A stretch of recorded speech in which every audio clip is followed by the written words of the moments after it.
वही कहूंगा जो आप भी जान सकते हैं। लेकिन जानने से मेरा अर्थ है जीना। जाना बिना जिए भी जा सकता है, तब ज्ञान होता है एक बोझ। उससे कोई डूब तो सकता है, उबरता नहीं। जानना जीवंत भी हो सकता है। तब जो हम जानते हैं वो हमें करता है निर्भर, हल्का, कि हम उड़ सकें आकाश में।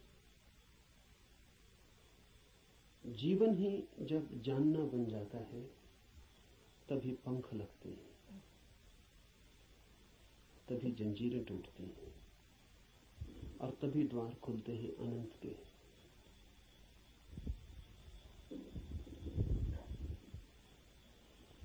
लेकिन जानना कठिन है। ज्ञान इकट्ठा कर लेना बहुत आसान,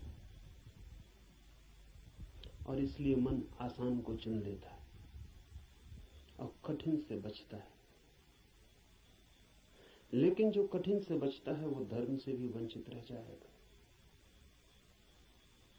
कठिन ही नहीं, जो असंभव से भी बचना चाहता है वो कभी भी धर्म के पास नहीं पहुंच पाएगा। धर्म तो है ही उनके लिए जो असंभव में उतरने की तैयारी रखते हैं। धर्म है जुआरियों के लिए, दुकानदारों के लिए नहीं। धर्म कोई सौदा नहीं है। धर्म कोई समझौता भी नहीं। धर्म तो है दांव। जुआरी लगाता है धन को दांव पर, धार्मिक लगा देता है स्वयं को। वही परम धन है। और जो अपने को ही दांव पर लगाने को तैयार नहीं, वो जीवन के गुह रहस्यों को कभी भी जान नहीं पाएगा। सस्ते नहीं मिलते हैं वे रहस्य। ज्ञान तो बहुत सस्ता मिल जाता है। ज्ञान तो मिल जाता है किताब में, शास्त्र में, शिक्षा में, शिक्षक के पास।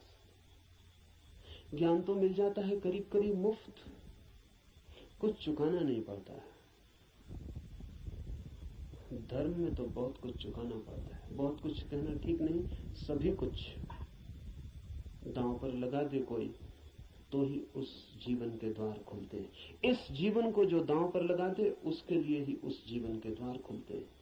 इस जीवन को दांव पर लगा देना ही उस जीवन के द्वार की कुंजी है। लेकिन ज्ञान बहुत सस्ता है, इसलिए मन सस्ते रास्ते को चुन लेता है, सुगम को। सीख लेते हैं हम बातें, शब्द, सिद्धांत, और सोचते हैं जान लिया। अज्ञान बेहतर है ऐसे ज्ञान से।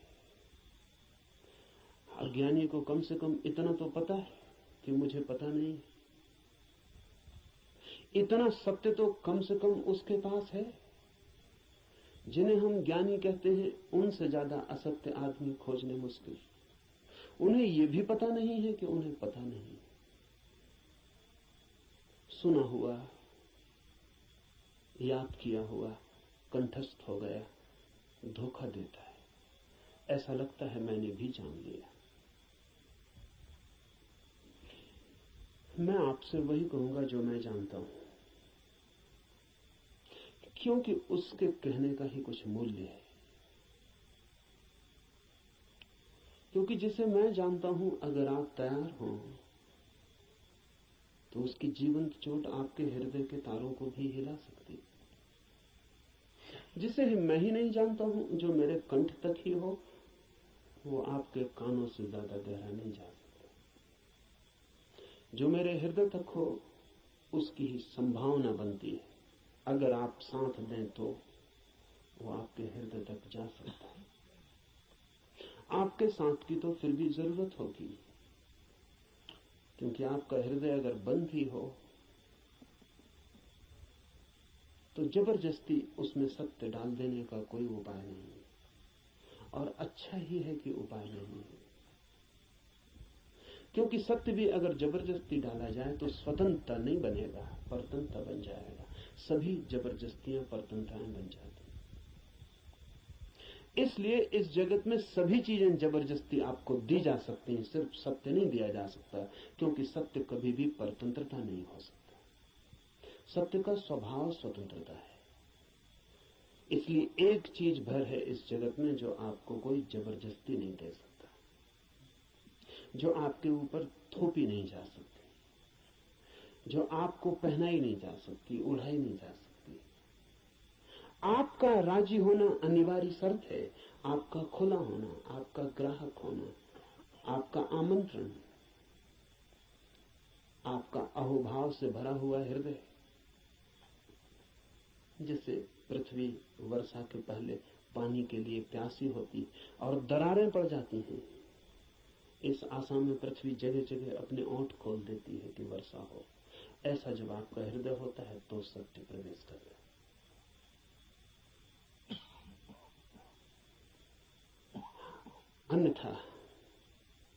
अन्यथा सत्य आपके द्वार से भी आकर लौट जाता है। बहुत बार लौटा है, बहुत जन्मों जन्मों में। आप कुछ नए नहीं, इस पृथ्वी पर कुछ भी नया नहीं, सभी बहुत पुराने हैं। आप बुद्ध के चरणों में भी बैठ के सुने हैं, आपने कृष्ण को भी देखा है, आप जीसस के पास भी उठे बैठे हैं, लेकिन फिर भी वंचित रह गए, क्योंकि कभी भी आपका हृदय तैयार नहीं था। आपके पास से बुद्ध की सरिता बहती निकल गई है, महावीर की सरिता बहती निकल गई, आप प्यासे रह गए। आनंद रो रहा था जिस दिन बुद्ध के प्राण छूटने को थे और छाती पीट रहा था, और बुद्ध ने उससे कहा कि तू रोता क्यों है? जरूरत से ज्यादा मैं तेरे पास था 40 वर्ष, और अगर 40 वर्ष में भी नहीं हो पाई वो घटना, तो अब रोने से क्या होगा? मेरे मिटने से इतना परेशान क्यों हो रहा है? तो आनंद ने कहा है, इसलिए परेशान हो रहा हूं कि आप मौजूद थे और मैं न मिट पाया।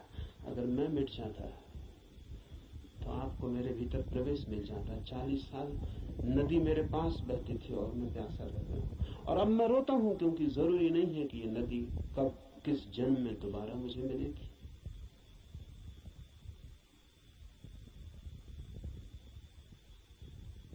आप कुछ नए नहीं हैं। आपने बुद्धों को दफनाया, महावीरों को दफनाया, जीसस, कृष्ण, क्राइस्ट, सबको आप दफना के जी रहे हैं। उनकी वो हार गए आपसे। आप काफी पुराने, जब से जीवन है तब से आप हैं। अनंत अनंत यात्रा है। कहां हो जाती होगी चूक? बस यही हो जाती है कि आप खुले ही नहीं, बंद है। मैं तो आपसे वही कहूंगा जो मैंने जाना है। अगर आप भी अपने को एक खुलापन बना सके तो आप भी उसे जान लेंगे।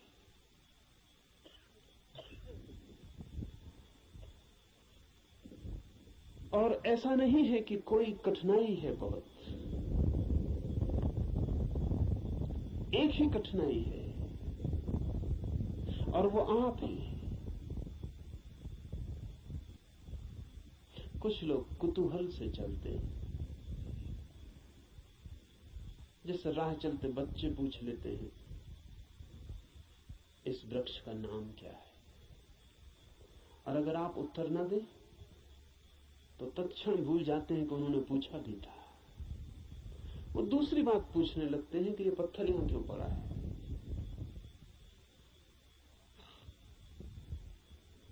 पूछने के लिए पूछते हैं, जानने के लिए नहीं पूछते। बिना पूछे नहीं रह सकते हैं, इसलिए पूछते हैं, जानने के लिए नहीं पूछते। जो लोग कुतूहल से जी रहे हैं वो अभी भी बचकाने हैं। अगर आप ऐसे ही पूछ लेते हैं कि ईश्वर क्या है, जैसे कि कोई बच्चा राह चलती दुकान देख के पूछ लेता हो कि ये खिलौना क्या है, तो आप अभी बच्चे हैं, और बच्चा तो माफ किया जा सकता है, आप माफ नहीं किए जा सकते। कुतूहल नहीं चलेगा। धर्म कोई खिलवाड़ नहीं है बच्चों का,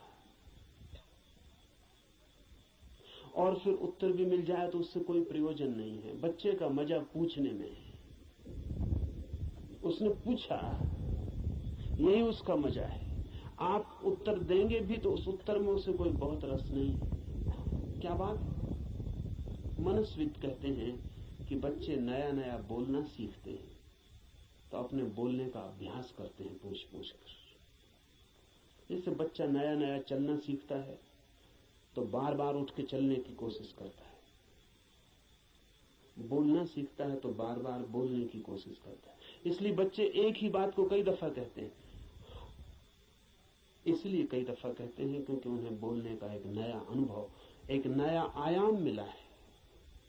उस नए आयाम में वे तैर के अभ्यास कर रहे हैं, इसलिए कुछ भी पूछते हैं, कुछ भी बोलते हैं।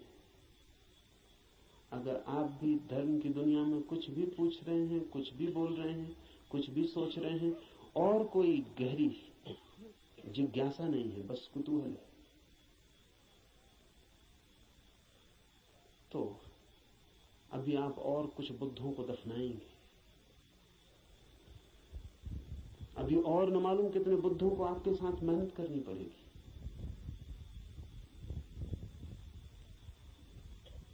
कुतूहल से सत्य का कोई संबंध नहीं। कुछ लोग कुतूहल से थोड़ा आगे बढ़ते हैं और जिज्ञासा करते हैं। जिज्ञासा में थोड़ी ज्यादा गहराई है, लेकिन बस थोड़ी ज्यादा।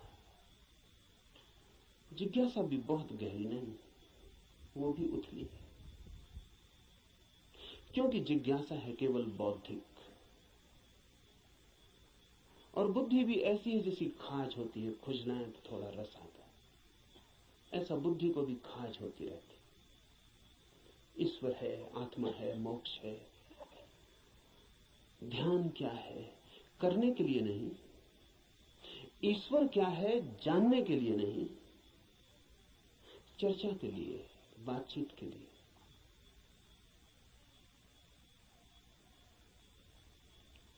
एक बौद्धिक मजा है, एक बौद्धिक व्यायाम है। तो लोग ऊंची बातें करते हैं, लेकिन उन बातों पर कभी भी कोई दांव नहीं लगाते। ईश्वर है या नहीं, इससे कोई प्रयोजन नहीं है। और ईश्वर हो तो, ईश्वर न हो तो वे जैसे हैं वैसे ही बने रहते हैं। ये बड़े मजे की बात है।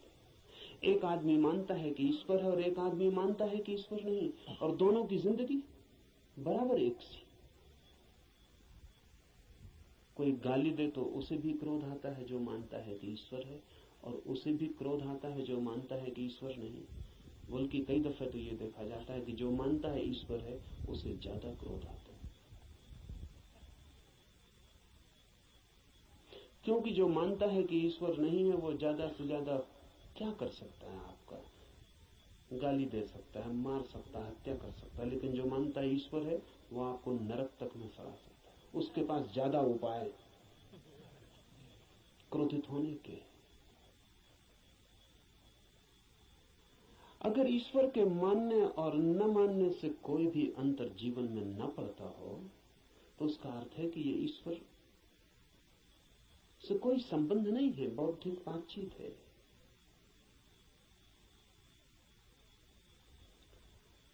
ऐसी जिज्ञासा हो तो आदमी दार्शनिक हो जाता है, चिंतन मनन करने लगता है, शास्त्र अध्ययन करने लगता है, बहुत सिद्धांत इकट्ठे कर लेता है, पक्ष में विपक्ष में सोच लेता है, वाद विवाद करता है, शास्त्रार्थ करता है, लेकिन जीता कभी नहीं।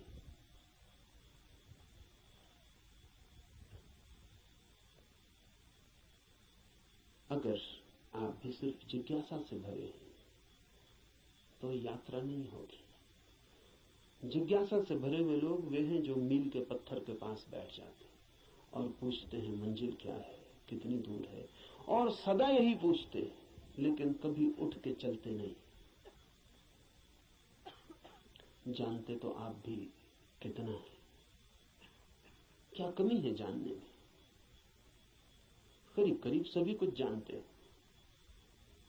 जो बुद्ध ने जाना हो, महावीर ने, कृष्ण ने जाना हो, वो सभी आप भी तो जानते। गीता में पढ़ के आपको ऐसा नहीं लगता कि ये बातें तो हमें भी मालूम आपको भी है, पर सिर्फ बुद्धि तक है, आपके हृदय तक उनका बीज नहीं पहुंचा। और बुद्धि पर रखे हुए विचार वैसे ही होते हैं जैसे पत्थर पे कोई बीज को रखते हैं। बीज तो होता है लेकिन पत्थर पे रखा रहता है, अंकुर नहीं फूट सकता। अंकुर फूटना हो तो बीज को पत्थर से गिरना पड़े, जमीन खोजनी पड़े, और जमीन की भी ऊपर की सतह ठीक नहीं है क्योंकि और गीली जगह चाहिए, तो थोड़ा जमीन के भीतर पहुंचना पड़े जहां थोड़ी पानी की सुविधा हो, थोड़ा रस बहता हो। बुद्धि पर पत्थर की तरह बीज रख जाते हैं, हृदय तक जब तक न गिर जाएं तब तक गीली जगह नहीं मिलती। हृदय में थोड़ा रस रहता है, थोड़ा प्रेम, वहां थोड़ा पानी, वहां कोई बीज गिरे तो अंकुरित होता है, नहीं तो कभी अंकुरित नहीं होता। जिज्ञासु व्यक्तियों के पास बहुत कुछ होता है, लेकिन पत्थर पर रखे हुए बीजों की भांति। जमीन भी ज्यादा दूर नहीं होती, लेकिन थोड़ी यात्रा भी मुश्किल है। चलना बिल्कुल नहीं है तो पत्थर पर ही बीज रखा रह जाता है। इतनी यात्रा तो करनी ही पड़ेगी कि बीज पत्थर से नीचे गिरे, जमीन पर आए, जमीन में जगह खोजे, थोड़ी गीली भूमि को पाए, थोड़ा छिप जाए अंधेरे में। ध्यान रहे, जगत में जो भी जन्म पाता है वो गहन, मौन, एकांत, अंधेरे को चाहता है। बुद्धि में तो जितनी चीजें रखी हैं वो सब खुले प्रकाश में रखी हैं, वहां अंकुर नहीं होते। हृदय है, आपके भीतर गीली जमीन है छिपी हुई, वहां कुछ पैदा होता है। इसलिए जो सिर्फ जिज्ञासा से जीते हैं वे विद्वान बन जाते हैं, पंडित बन जाते हैं, ज्ञानी बन जाते हैं, लेकिन कुछ अंकुरित नहीं होता उनके भीतर। कोई नया जन्म, कोई नया जीवन, कोई नए फूल, कुछ भी नहीं। एक और जिससे संबंध है हमारा, एक और भी दिशा है खोज की, उसे हम कहते हैं मुमुक्षा। जानने की फिक्र नहीं है, जीने की फिक्र है। जानने की फिक्र नहीं है, होने की फिक्र है। ये सवाल नहीं है कि ईश्वर है, सवाल यह है कि क्या मैं ईश्वर हो सकता हूं। अगर ईश्वर हो भी और मैं ईश्वर न हो सकूं तो कोई सार नहीं है। सवाल ये नहीं है कि मोक्ष है, सवाल ये है कि क्या मैं भी मुक्त हो सकता हूं। अगर मैं मुक्त हो ही ना सकूं और मोक्ष हो भी कहीं तो क्या अर्थ है। ये बात नहीं है कि आत्मा है भीतर या नहीं, हो या ना हो। सवाल असली ये है कि क्या मैं आत्मा हो सकता हूं। मुमुक्षा है होने की खोज, और जब कोई होना चाहता है तब दांव पर लगना पड़ता है। इसलिए कहता हूं धर्म है जुआरियों का काम। वही कहूंगा जो मैं जानता हूं, जो जिया है। अगर आप तैयार हुए दांव पर लगाने को, तो जो मेरा अनुभव है वो आपका अनुभव भी बन सकता है। अनुभव किसी के नहीं होते, जो भी लेने को तैयार हो उसी के हो जाते हैं। सत्य पर किसी का कोई अधिकार नहीं, जो भी मिटने को राजी है वही उसका मालिक हो जाता है। सत्य तो उसका है जो भी उसे मांगने की तैयारी दिखलाता है, जो भी अपने हृदय के द्वार खोलता है और उसे पुकारता है।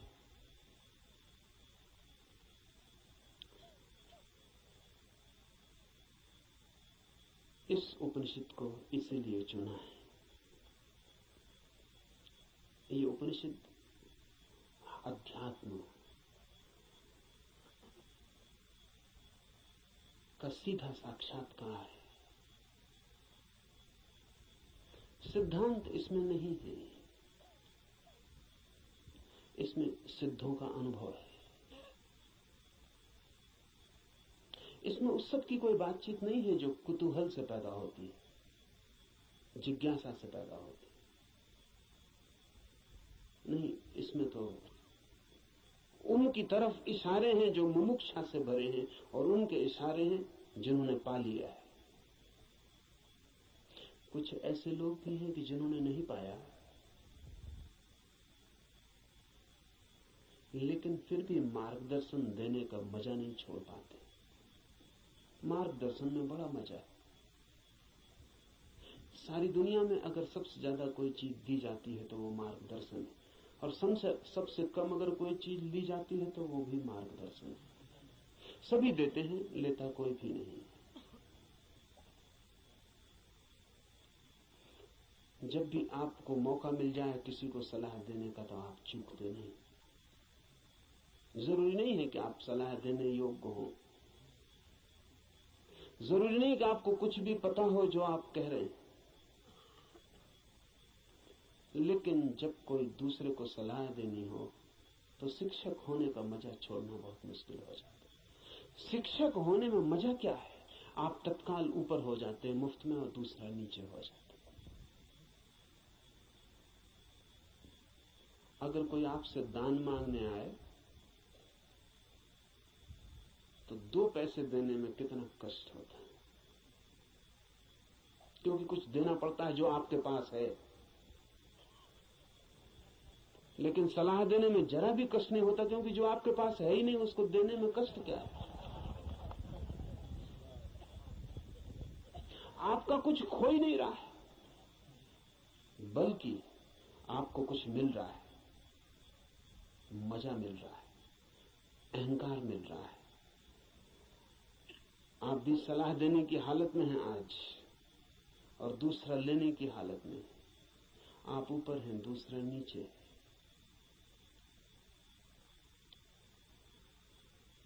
इसलिए कहता हूं कि इस उपनिषद में कोई सलाह, कोई मार्गदर्शन देने का मजा नहीं है, बड़ी पीड़ा है। क्योंकि उपनिषद का ऋषि जो दे रहा है वो जान के दे रहा है, वो बांट रहा है कुछ बहुत हार्दिक, बहुत आंतरिक।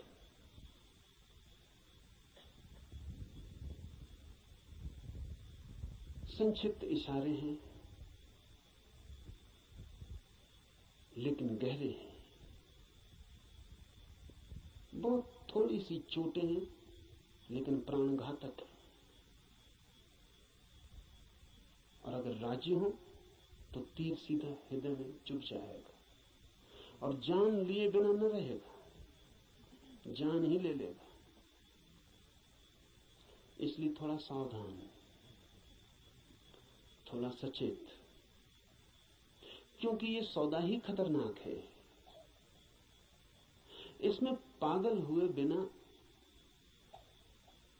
कोई मार्ग ही नहीं है, इसमें अपने को मिटाए बिना पाने का कोई उपाय ही नहीं है।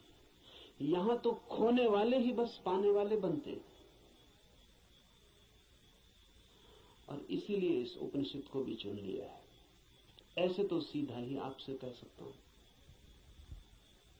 कोई कारण इस उपनिषद को चुनने का नहीं है, बहाना, आड़।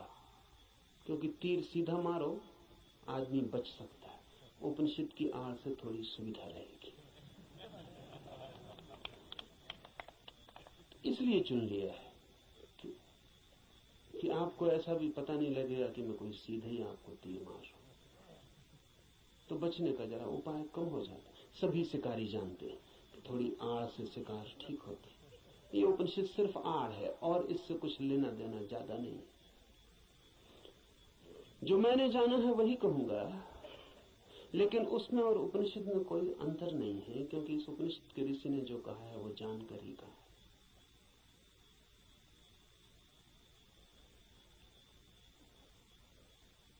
यह उपनिषद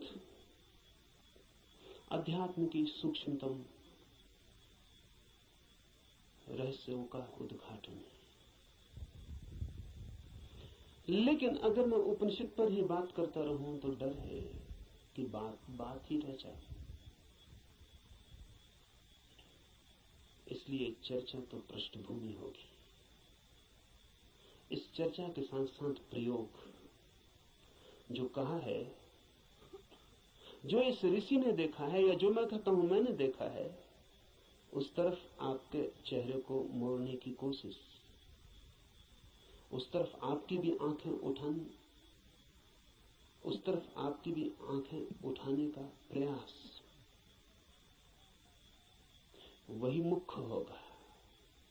उपनिषद की बात तो सिर्फ हवा पैदा करने के लिए होगी कि आपके चारों तरफ वे तरंगें पैदा हो जाएं, कि आप भूल जाएं 20वीं सदी को, पहुंच जाएं उस लोक में जहां ये ऋषि रहा होगा।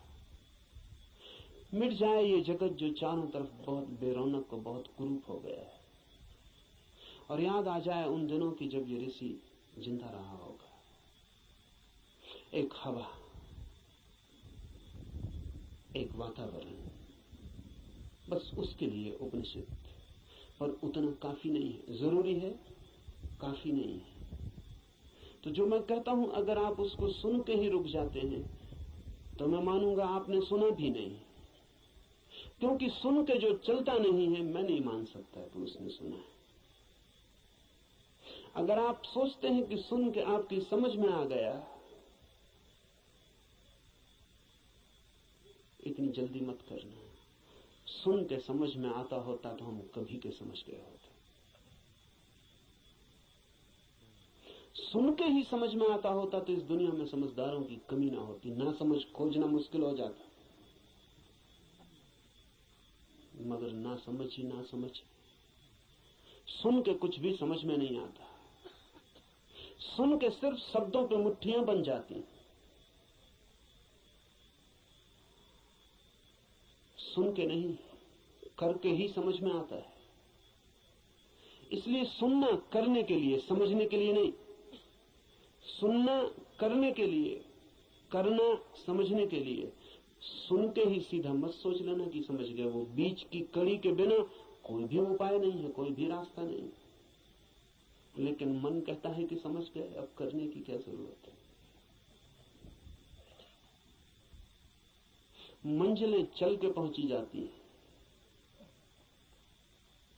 सब भी समझ लिया हो, यात्रा पथ पूरा स्मृति में आ गया हो, पूरा नक्शा जेब में हो, फिर भी बिना चले कोई मंजिल तक कभी पहुंचता नहीं।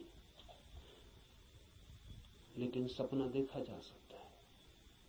कोई आदमी यहीं सो जाए और सपना देख सकता है कहीं भी पहुंचने का। मन सपना देखने में बड़ा कुशल है। और ऐसा मत सोचना कि आप ही ऐसे सपने देखते हैं। जिनको आप बहुत बुद्धिमान कहते हैं वे भी इसी तरह के सपने देखते रहते हैं। साधु हैं, सन्यासी हैं, महात्मा हैं, वर्षों वर्षों से खोज में लगे हैं, लेकिन कहीं इंच भर नहीं पहुंचते, यात्रा ही नहीं करते। वो जो वर्षों से खोज में लगे हैं वो सारी की सारी खोज वर्तुलाकार है। बुद्धि में ही वर्तुल बन जाता है, भंवर बन जाता है, उसी भंवर में घूमते रहते हैं। फिर उस भंवर में सब समा जाता है, वेद समा जाते हैं, उपनिषद समा जाते हैं, कुरान बाइबलें समा जाती हैं, उस भंवर में सब समा जाता है। लेकिन एक इंच भी गति नहीं होती। उपनिषद की हम चर्चा करेंगे, उपनिषद समझाने के लिए नहीं, उपनिषद बन जाने के लिए। यहां सुन के कुछ कंठस्थ हो जाए और आप भी बोलने लगे तो मैंने आपका नुकसान किया, मैं फिर आपका मित्र साबित ना हुआ। यहां सुन के आप जो सुना है वो बोलने लग जाएं तो कोई मूल्य नहीं है। यहां सुन के आपको भी वो हो जाए, आप भी वो देख लें, वो आंख आपकी भी खुल जाए तो ही। ऐसा समझें, एक कवि गीत गाता है किसी फूल के संबंध में। गीत में बड़ा माधुर्य हो सकता है, छंद हो सकता है, लय हो सकती, संगीत हो सकता है। गीत की अपनी खूबी है, लेकिन गीत कितना ही गाए उस फूल को और कितना ही गुनगुनाए, तो भी गीत गीत है, फूल नहीं। और लाख हो गति और लाख हो छंद, तो भी गीत गीत है, फूल की सुगंध नहीं। और आप उसी गीत से तृप्त हो जाएं तो आप भटक गए। उपनिषद गीत है किसी फूल का जिसे आपने देखा नहीं अभी। गीत गजब का है, गाने वाले ने देखा है, पर गीत से तृप्त मत हो जाना। गीत फूल नहीं है। ऐसा भी हो जाता है कि कभी कभी आप फूल के पास भी पहुंच जाते हैं। कभी कभी फूल की एक झलक भी मिल जाती है, अचानक, आकस्मिक। क्योंकि फूल कोई विजाती ही नहीं है, आपका स्वभाव है, आपके बिल्कुल निकट है, किनारे किनारे है। कभी कभी छू जाता है बिना आपके, बावजूद आपके। कभी कभी फूल एक झलक दे जाता है, कोई बिजली कौन जाती, किसी क्षण में आकस्मिक अनुभव में आ जाता है। कुछ और भी है इस जगत में, यही जगत सब कुछ नहीं है।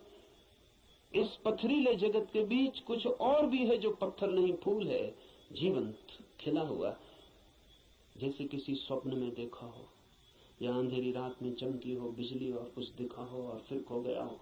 ऐसा कभी कभी आपके जीवन में भी हो जाता है, कवियों के जीवन में अक्सर हो जाता है, चित्रकारों के जीवन में अक्सर हो जाता है। फूल की झलक बिल्कुल पास आ जाती है।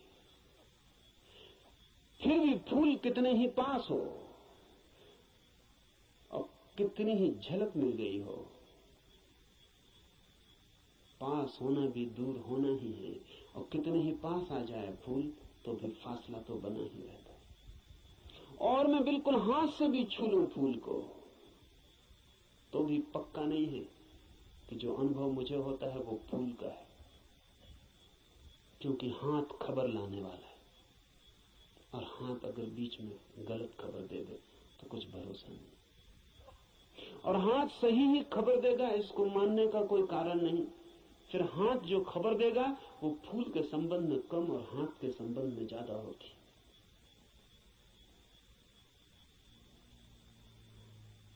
फूल ठंडा मालूम पड़ता है, जरूरी नहीं कि फूल ठंडा हो सकता है हाथ गर्म हो, इसलिए फूल ठंडा मालूम पड़ता है।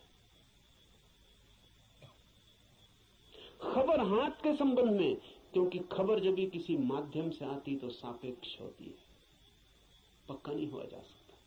पोपोफ का मैं एक संस्मरण पढ़ रहा था। पोपोफ एक साधिका थी और गहरी साधिका थी, और पियोत्र दिमित्रोविच ऑस्पेंस्की के पास साधना करती थी। एक दिन बैठी थी पास, एक सज्जन ने आके ऑस्पेंस्की से पूछा कि ईश्वर है या नहीं। तो ऑस्पेंस्की ने कहा कि ईश्वर नहीं। फिर ऑस्पेंस्की थोड़ी देर रुका और उसने कहा कि लेकिन मैं कोई गारंटी भी नहीं कर सकता,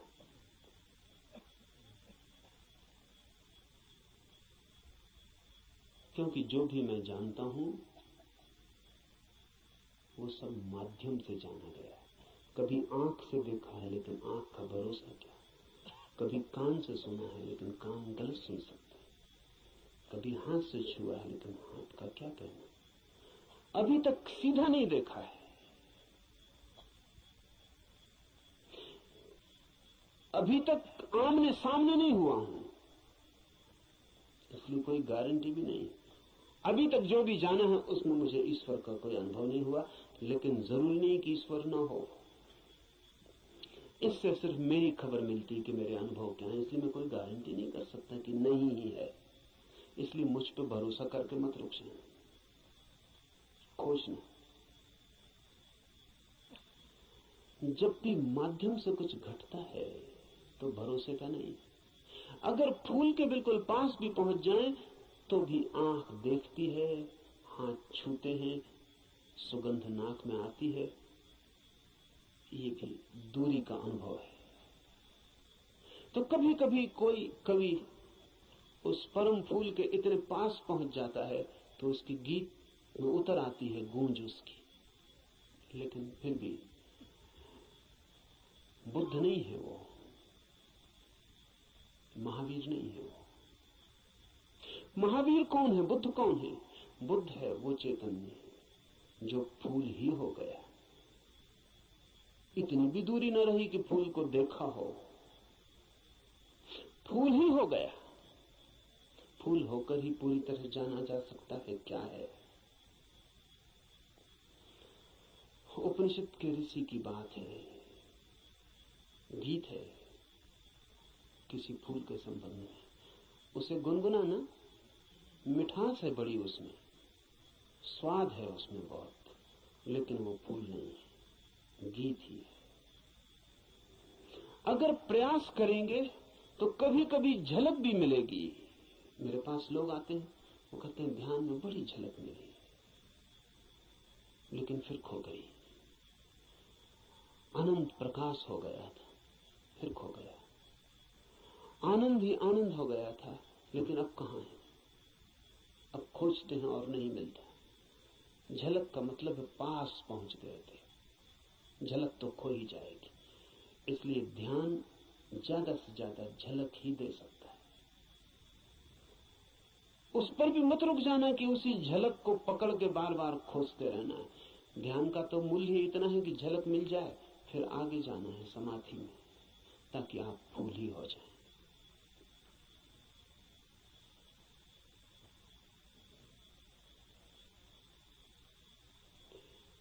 ध्यान में है झलक, समाधि में है हो जाना। झलकों पे मत रुकना, झलकें बड़ी प्रीति कर,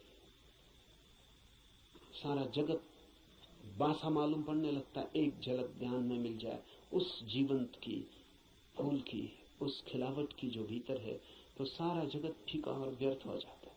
लेकिन फिर कुछ लोग झलकों को पकड़ लेते हैं और उन्हीं को दोहराने लगते हैं और सोचते हैं सब हो गया। नहीं, जब तक आप ही ना हो जाएं, ईश्वर ही जब तक आप ना हो जाएं, तब तक भरोसा मत करना कि ईश्वर है। हो सकते हैं, क्योंकि है ही। खोलना है जरा, उघाड़ना है जरा। छिपे हैं, मौजूद हैं अभी और यहीं। थोड़े से वस्त्र हैं और बड़े झीने वस्त्र हैं कि चाहें तो अभी उतार कर फेंक दें और नग्न हो जाएं और ईश्वर हो जाएं। लेकिन बड़ी पकड़ है, झीने तो हैं लेकिन पकड़ गहरी। क्यों है ये पकड़ इतनी? ये पकड़ है क्योंकि हम सोचते हैं ये वस्त्र ही हमारा होना है, यही हम हैं, इसके अलावा हमें कुछ और किसी अस्तित्व का पता नहीं। इस उपनिषद में इशारे होंगे उस अस्तित्व के जो वस्त्रों के पार है, और इस उपनिषद के साथ साथ हम करेंगे ध्यान ताकि मिले झलक, और आशा बांधेंगे समाधि की ताकि हम भी हो जाएं वही जिसे हुए बिना न कोई संतोष है, न कोई शांति है, न कोई सत्य है। उपनिषद शुरू होता है प्रार्थना से। प्रार्थना है समस्त जगत से। सूर्य कल्याणकारी हो, वरुण,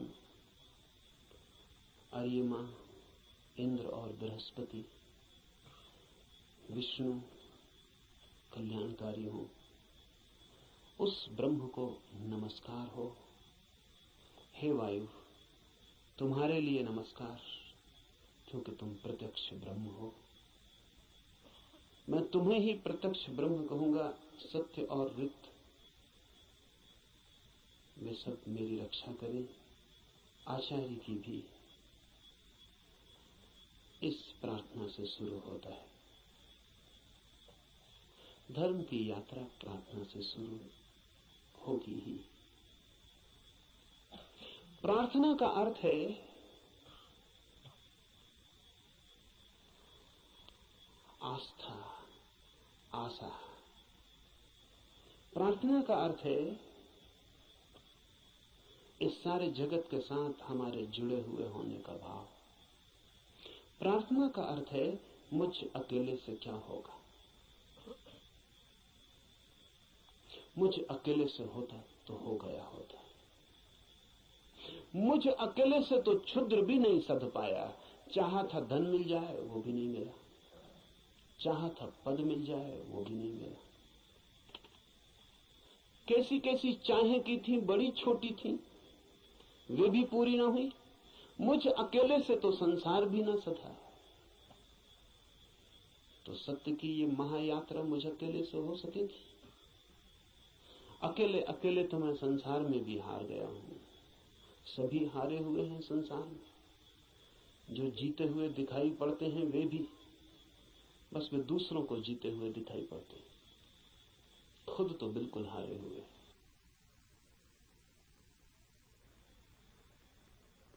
आप भी अपने को हारे हुए दिखाई पड़ते होंगे, औरों को तो आप भी जीते हुए दिखाई पड़ते हैं। आपसे भी पीछे लोग हैं जो आपको समझते हैं पा लिया आपने, जीत गए संसार में। लेकिन भीतर से अगर हम आदमी को देखें तो एक एक आदमी हारा हुआ है। संसार पराजय की लंबी कथा है, वहां जीत होती ही नहीं, वहां जीत हो ही नहीं सकती, वो संसार का स्वभाव नहीं। वहां हार ही नियति है, किसी की नहीं, किसी व्यक्ति की नहीं, संसार में होने की नियति ही हार है। वहां हारना ही होगा, वहां कोई कभी जीतता नहीं। वहां हम नहीं जीत पाए जहां क्षुद्र था, स्वप्न था, शंकर कहते हैं माया है, वो माया में भी हार गए। सपना था, भ्रम था, वहां भी तो जीत ना पाए। जब भ्रम में भी हार गए, सपने में भी न जीते, तो यथार्थ में, सत्य में अकेले से क्या होगा? प्रार्थना का अर्थ है संसार में पराजित हुए व्यक्ति का यह अनुभव कि जन्मों जन्मों तक चेष्टा करके मैं हार गया क्षुद्र में, तो विराट में मेरी सामर्थ्य। इसलिए प्रार्थना, इसलिए सारे जगत को पुकारा है ऋषि ने कि मुझे साथ देना। सूर्य को पुकारा है, वरुण को पुकारा, ये सब नाम है, प्रतीक है जीवन की समस्त शक्तियों की। सूर्य को पहले पुकारा है क्योंकि सूर्य हमारा जीवन है, उसके बिना हम नहीं होंगे। हमारे भीतर सूर्य ही जीता है, जलता है। उधर सूर्य बुझ जाए, यहां हम बुझ जाए। सूर्य ही हमारा प्राण है, इसलिए पुकारा। कहा वायु को नमस्कार है, विशेष रूप से वायु को नमस्कार कहा है इस प्रार्थना में, क्योंकि तुम प्रत्यक्ष ब्रह्म हो। अजीब सी बात है, थोड़ा सोचें। बड़े मजे की बात है, क्योंकि वायु है बिल्कुल अप्रत्यक्ष और सब चीजें प्रत्यक्ष। सूर्य को कहा होता प्रत्यक्ष ब्रह्म हो, जीते जागते जलते प्रखर, समझ में आता। सूर्य को नहीं कहा प्रत्यक्ष ब्रह्म, कहा वायु को जो बिल्कुल दिखाई पड़ती नहीं, बिल्कुल अप्रत्यक्ष। कहां है प्रत्यक्ष वायु? सिर्फ अनुमान है कि है, लगता है कि है, भासता है कि है, दिखाई तो पड़ती नहीं। आंख के सामने कहां है? प्रत्यक्ष का मतलब है आंख के सामने है। जो आंख के सामने वायु बिल्कुल नहीं है, पत्थर पहाड़ सब आंख के सामने, वायु नहीं। लेकिन ऋषि कहता है हे वायु नमस्कार तुम्हें, क्योंकि तुम प्रत्यक्ष ब्रह्म हो। इसलिए कहा कि वायु जैसे दिखाई नहीं पड़ती और है, और आंख को दिखाई नहीं पड़ती फिर भी आंख को छू रही है प्रतिपल। ऐसा ही परम सत्य है, दिखाई नहीं पड़ता, छू रहा है प्रतिपल। वायु दिखाई नहीं पड़ती क्योंकि हमारे पास देखने वाली आंख नहीं है। वायु तो यहां है, वायु के बिना तो हम भी नहीं हो सकते हैं। वही तो हमारी श्वास में हमें संभाले, उसका ही आवागमन तो हमारा सारा जीवन है, जो इतने निकट है। श्वास है जो हमारी, वो भी दिखाई नहीं पड़ती, क्योंकि हमारे पास आंखें बड़ी स्थूल है। तो हम जो बहुत मोटा मोटा है, स्थूल स्थूल है, वो देख लेते हैं। जो सूक्ष्म है वो हमें दिखाई नहीं पड़ता। वायु सूक्ष्मतम है, हमारे सामने मौजूद है, भीतर मौजूद है, बाहर मौजूद है, रोए रोए में मौजूद है, और दिखाई नहीं पड़ती। इसलिए कहा कि तुम प्रत्यक्ष ब्रह्म हो, तुम ठीक ब्रह्म जैसी हो। वो भी यहाँ मौजूद है और दिखाई नहीं पड़ता, और रोए रोए में वही समाया है, रोआ रोआ वही है, और फिर भी उसका कोई पता नहीं चलता। इसलिए वायु को नमस्कार किया है कि हम वायु को तो जानते हैं, ब्रह्म को नहीं जानते। वायु से एक धागा जोड़ा है कि ब्रह्म में ठीक वायु जैसा है। इसलिए मैं तुम्हें प्रत्यक्ष ब्रह्म कहूंगा। ऋषि कहता है वायु को सत्य और ऋत के नाम से भी कहूंगा, क्योंकि तुम ठीक उस जैसी हो जो है और जिसका हमें पता नहीं, जो हम स्वयं हैं और जिसका हमें पता नहीं, जो अभी और यहां सदा से मौजूद है और हमें उसका पता नहीं। लेकिन ये खोज पूरी हो सके अगर सब देवता रक्षा करें। देवता से अर्थ है सदा से जीवन की अनंत अनंत शक्तियां, और जीवन है एक विराट जाल अनंत शक्तियों का। आपका होना भी एक विराट जाल है अनंत शक्तियों का। मिलता है आप में सूर्य, मिलता है वरुण, मिलता है इंद्र, मिलती है वायु, मिलती है अग्नि, मिलती है पृथ्वी, सब कुछ मिलता है आकाश, सब आप में मिलते हैं। अगर एक व्यक्ति को हम पूरा का पूरा जान लें तो हमने बीज रूप में समस्त अस्तित्व को जान लिया। सब कुछ उसमें है, सबका दान उसमें है, सब मिलकर ही उसका अस्तित्व है। इन सबकी सहायता की प्रार्थना है, लेकिन क्या सूर्य सहायता करेगा?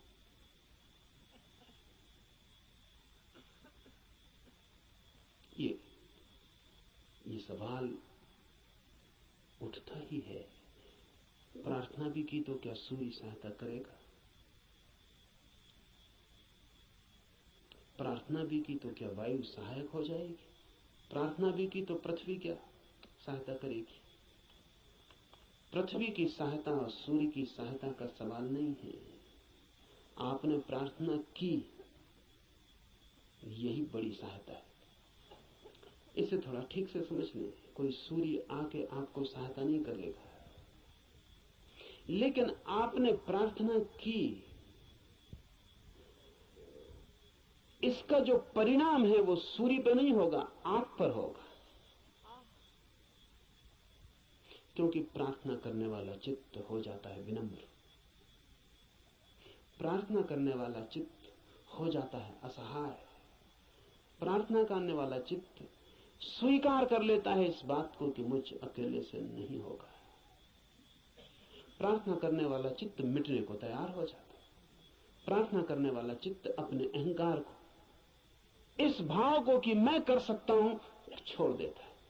इसके परिणाम होते हैं। प्रार्थना का सारा परिणाम आप पर होता है। प्रार्थना से सूर्य नहीं बदलता, आप बदलते हैं।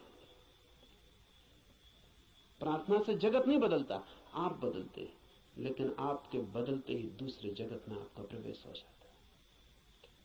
प्रार्थना आमतौर से जब आप करते हैं तो यही सोचते हैं कि कोई कुछ करेगा, इसलिए प्रार्थना कर। न, प्रार्थना है एक उपाय, एक डिवाइस। हाथ तो आप जोड़ते हैं किसी और के सामने, लेकिन जो परिणाम होता है वो होता है भीतर, जिसने हाथ जोड़े हैं उस पर। इसलिए बड़ी कठिनाई होती है अगर आप वैज्ञानिक के सामने कहें कि हे सूर्य सहायता कर, तो वो कहेगा मूर्खता की बात है। क्या सूर्य तुम्हारी सहायता करेगा? कब किसकी सहायता की? कि हे इंद्र वर्षा कर, पागल हो गए हो? प्रार्थनाओं से कहीं वर्षाएं हो गई? वैज्ञानिक ठीक कहता है, न तो सूर्य आपकी सुनेगा, न बादल आपकी सुनेगी, न हवा आपकी सुनेगी, कोई आपकी नहीं सुनेगा। लेकिन आपने पुकारा, ये आपको बदल जाएगा। आपने कितने जोर से पुकारा, उतनी गहरी हुक आपके भीतर प्रवेश हो जाएगी। अगर आपके पूरे प्राण पुकार उठे तो आप दूसरे ही आदमी हो जाएंगे। इसलिए है प्रार्थना।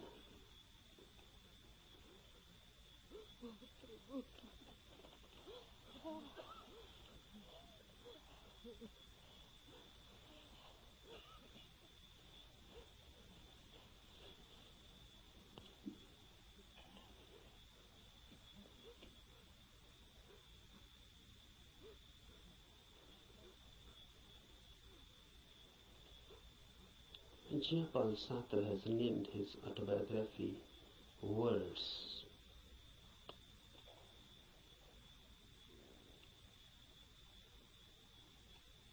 This christening of his autobiography as Words is significant, deeply significant. Really, everybody's biography is just words and nothing else. Because what is your mind? Words and words and words. If you analyze the mind, then what you are? Just words. A long sequence, a long procession of words.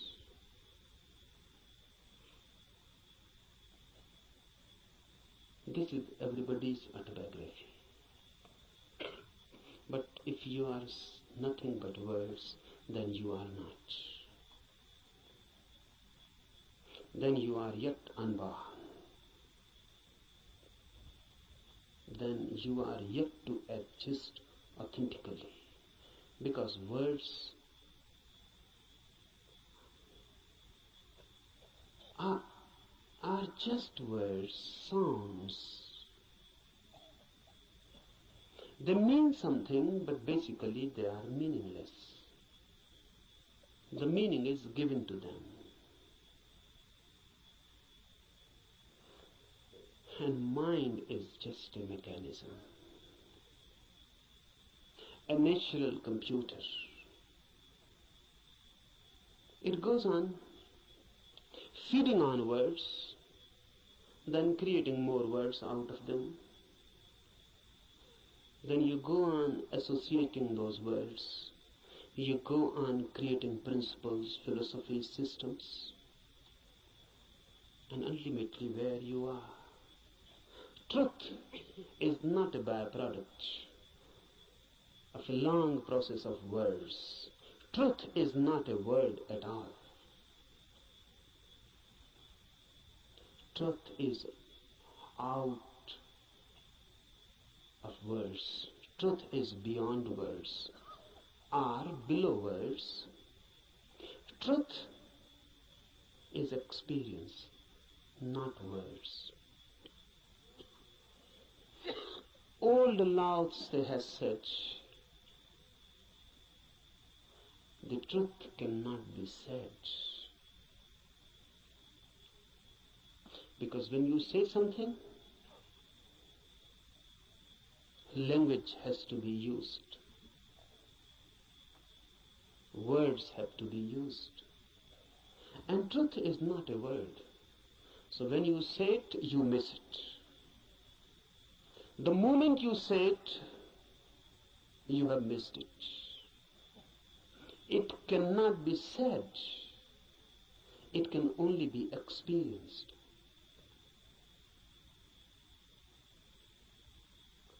It can only be lived. Unless you live it, you cannot know it. But we know. That's the problem. Rather, we know too much. We know more than enough. What's our knowledge? Words accumulated. You can accumulate them logically, rationally. You can create and edifice a beautiful system. Just as you can make a house with playing cards. but you cannot live in it. It is house just as a name. You cannot live in it. Out of words you can create a palace, a system, a philosophy, but you cannot live in it. Philosophers create beautiful systems, but they always live out of them. They cannot live in it. That is impossible. Nothing is wrong with them. The very system is such that it cannot be lived. One Immanuel Kant, or some Hegel,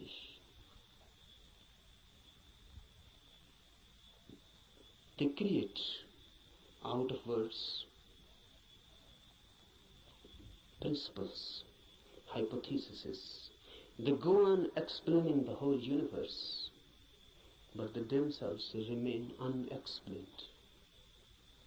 They can explain the whole cosmos. They can say how the world was created. They can say what is the destiny. And look in them, dig deep, and you find a very miserable man, just as unhappy as anyone, as in hell as anyone.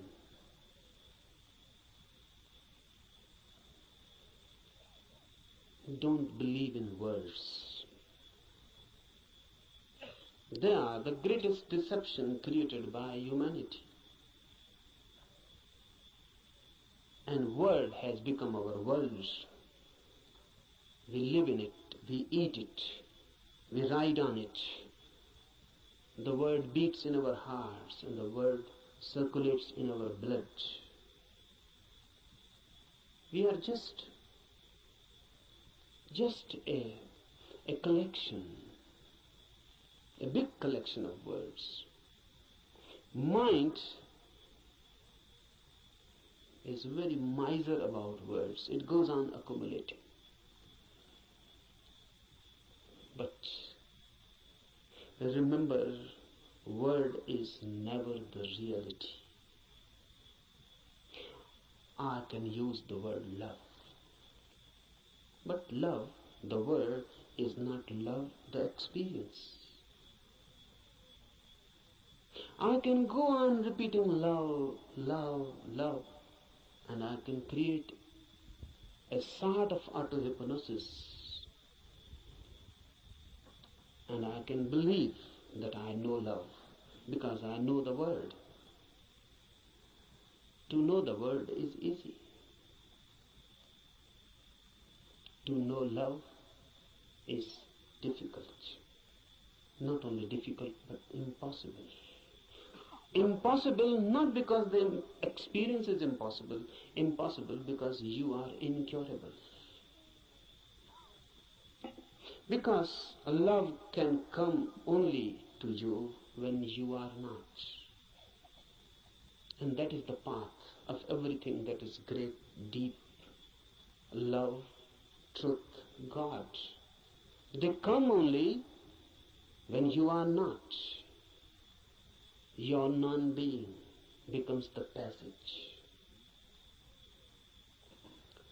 Someone was asking Mozart.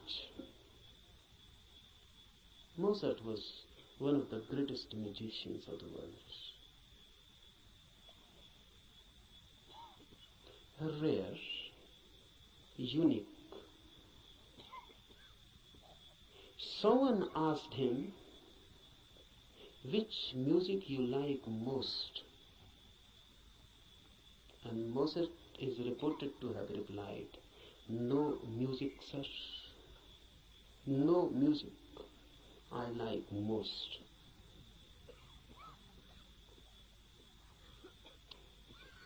Difficult to understand, difficult to penetrate in, but very significant. The reply is just,